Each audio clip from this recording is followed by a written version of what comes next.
Congratulations. You're back in the chair again. How does it feel? It's all surreal. You know, we never thought we would be on Broadway, let alone be receiving Tony nominations. And so it's all just feels, it's very exciting. It's an honor. It truly is. And to celebrate this, for this show that we love so much, for Violet.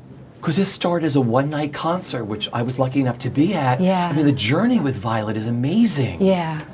We started last year in July at City Center, and then we just opened a week ago here at the American Airlines, and it's been incredible. I mean, from start to finish, the entire company, the entire crew, the entire creative process, and I'm working with so many people who are like family, from Janine Tesori to Michael Rafter. It's Amy Sherman Palladino, who's one of our producers, so it's like I feel like I'm just surrounded by people who I just adore and would follow anywhere. And what the Tonys mean to me, growing up, I mean, do you remember the first time you watched them and what they meant to you? I do. You know, we didn't grow up super theater-y kids until later, and then we were like, what is this mystical thing called the Tony Awards? And for us my brother and I living in, was when we were in Detroit, Michigan, we didn't go to New York, so the Tonys were really our way of seeing shows. And I have I have vivid memories, especially of the Will Rogers Follies year, which was, it was Will Rogers Follies and Miss Saigon and Once on This Island and Secret Garden. I remember. And I remember seeing the ladies from the Will Rogers Follies doing their routine. They were doing Favorite Son with Keith Carradine. And I remember saying to my mom, I could do that. I could do that.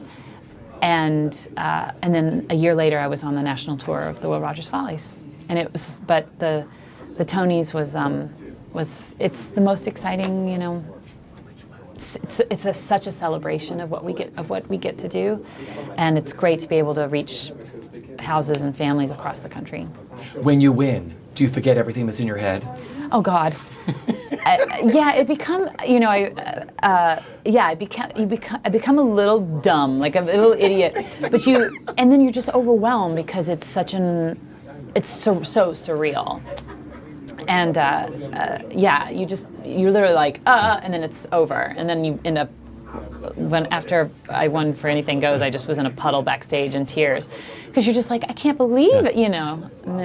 But then you realize it's just the real honor is just being able to perform and celebrate with your family and your friends, and so it's cool.